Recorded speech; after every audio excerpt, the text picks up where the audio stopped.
когда говорят о Сирии, то часто нашу позицию связывают с пережитками холодной войны. Говорят, что Россия себя ведет так же, как Советский Союз в те времена, поддерживая совсем непопулярные режимы, не очень симпатичные государства в этом отношении.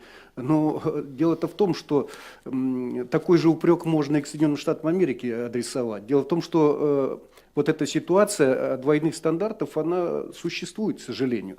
И нельзя те государства, которые сегодня поддерживает Запад, ну конкретно, допустим, США, считать эталоном демократии там, и так далее. То есть вся-то беда в том, что зачастую режимы тоталитарные, диктаторские поддерживаются лишь потому, что они, в общем, как бы считаются союзниками.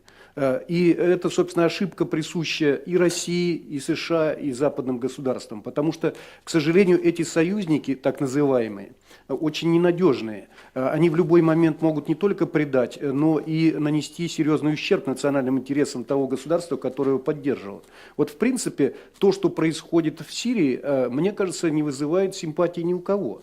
И, естественно, и желание России тоже нормализовать обстановку в этом государстве. Единственное, мы не хотим, чтобы повторилась ситуация, допустим, как в Ливии, когда к власти приходят различные группировки с разнонаправленными интересами, и последствия этого, в общем-то, непредсказуемы. Я бы хотел в отношении Сирии, конечно, как гражданин этой страны, хотел бы видеть более четкую, сформулированную нашу позицию, что касается геополитических интересов, о чем сейчас говорилось. Вот как совместить защиту морали и человечности, которую мы провозглашаем, да, с тем, что мы оказываемся вольно или невольно на стороне явных диктатур, там, да, и их в конечном итоге поддерживаем. И, на мой взгляд, серьезно теряем наши позиции и в арабском мире, и среди того, что не так давно еще называлось цивилизованные западные страны, ну просто наши западные партнеры, так скажем. Это серьезная проблема, с которой, и она имеет очень долгосрочные последствия, которые сейчас еще не очень просматриваются, но они, уверяю вас, к сожалению, будут. Дальше. Проблема вообще отношения вот к этим странам, так скажем, вот с точки зрения международной безопасности. А что мировому сообществу лучше, да? Наверное, мне кажется, страшно подумать, что лучше было бы сохранение вот этих вот режимов, да? И как мы раньше так слегка закрывали глаза на то, что там происходит внутри. И сохраняя эти режимы, с ними проще было разговаривать. Они были как-то более-менее встроены в мировые процессы, они дорожили вот этим состоянием встроенности, и ими можно было лучше управлять тогда, понимаете? То, что творится сейчас в Сирии, это в том числе и ситуация неуправляемости со стороны мирового сообщества. А стабильность в Египте там была гораздо важнее, и тем же самым Соединенным Штатам Америки были важнее. А сейчас туда приходят мусульмане. То же самое, уверяю вас, будет и в Сирии. Те же процессы в Ливии и так далее, и так далее. Это создает крайне опасную ситуацию. Поэтому здесь, на самом деле, по большому счету, выбор между моралью и интересами, нахождение компромиссов. И это вопрос очень тонкий, он стоит не только перед российской дипломатией, но и вообще перед мировым сообществом. Мир изменяется, и сейчас вышли на поверхность силы, которые как бы не согласны, так сказать, с предложением. И мы видим и в Египте, и в других странах, в Иране, может быть, да, может быть, это более стабильное общество, но есть такие силы, такого рода силы в Иране. У нас есть общее некое понимание в отношении политических измерений в этой стране. И мы не достаточно обсуждаем это место. С точки зрения безопасности, я не думаю, что уж такое большое различие в наших интересах. Конечно, Иран и с его угрозами в отношении судоходства в Ормузском проливе. И я не уверен, что они это реализуют, эти угрозы. Но, тем не менее, это представляет риск не только для американских интересов, но и, конечно же, для европейских интересов, российских интересов, китайских интересов. Вот это право прохода через проливы, это важно для всех нас по всему миру. Никто здесь не выиграет. И также никто не выиграет, если будет ядерное оружием Иран. И мы говорим о том, что делает реальный Иран, но есть базовые интересы, экономические интересы, интересы безопасности, которые у нас общие в отношении Ирана. Проблема, когда вопрос уже заходит о стратегии, и здесь я думаю, что у нас различные стратегические традиции, подходы, различные ощущения национального суверенитета, и как бы силы распределены в различных регионах. И это, конечно, очень критически важный вопрос, который стоит перед международным сообществом. И пока нет столь ясного обсуждения, как должно быть. И многие американцы удивлены и не очень понимают, почему Россия более открыто не выражает обеспокоенность в отношении ракетных программ, ядерных программ Ирана, в отношении ядерного вооружения. Иран ближе к России, интересы этого региона, они ближе к вашим границам. И в этом смысле у вас даже больше риска, и Иран не может, так сказать, дострелить до нас. США более свободно чувствуют себя, потому что для них непосредственной угрозы нет. Ну, если не считать там угрозу перекрытия Ормузского пролива и так далее. А для нас вооруженный ядерным оружием Иран, конечно, гораздо опаснее, конечно, гораздо большую может угрозу представлять. Поэтому мы стараемся действовать более осторожно. Причем нельзя сказать, что мы, допустим, принимаем позицию Ирана в противостоянии, к примеру, с США и Западом. Конечно, нет. Тот же пример с отказом нашей страной в поставках комплексов С-300 в Иран как раз говорит о том, что мы совсем не заинтересованы в том, чтобы вооружать Иран и укреплять его в военном плане.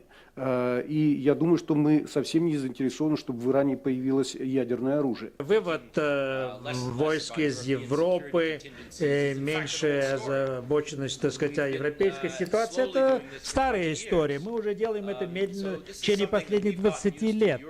И Европа уже к этому привыкла, мы уже привыкли. И на самом деле уже Европа привыкла к тому, что американские контингенты там не для Европы, не для европейских интересов, потому что они ближе там к Ближнему Востоку, на самом деле. И я думаю, что эту корректировку надо вот так рассматривать. Да, это отражает большую озабоченность в отношении Азии, и там больше стратегические возможности и стратегические риски для Соединенных Штатов в экономическом плане, в военном, в точке зрения безопасности. И вот какие-то возможные негативные ситуации вполне вероятно будут из Азии. И вот эта переориентация меня никак не удивляет. Что касается ставок и взгляда НАТО. НАТО давно уже это делает. Вот это постепенное уменьшение сил и структур американских в Европе, это старая история. Она сейчас не новая, но более, так сказать, драматическая. Европа не будет больше тратить на оборону. И Соединенные Штаты все меньше будут тратить на оборону. Среда новая, и население не будет поддерживать. И не только это касается Чикаго, и НАТО должна также смотреть, как они могут сделать больше, по крайней мере, какие-то ключевые вещи, которые НАТО должна делать с меньшими средствами. Намного меньшими. Я думаю, это вот, если в резюме мы говорим об умной обороне сейчас, например, да. И в конечном итоге у Европы есть некоторые возможности военные в отношении действий на периферии, в Средиземноморском бассейне, конечно. Но, конечно, она должна делать это более эффективным образом и должна делать это совместно, вместе с помощью Соединенных Штатов, чтобы Соединенные Штаты не были лидерами в этом плане. И, конечно, есть больше возможностей для сотрудничество в области обороны с Россией. Я думаю, что здесь должны быть эти возможности, их надо искать. Последний договор по стратегическим наступательным вооружениям точку в процессе разоружения не ставит.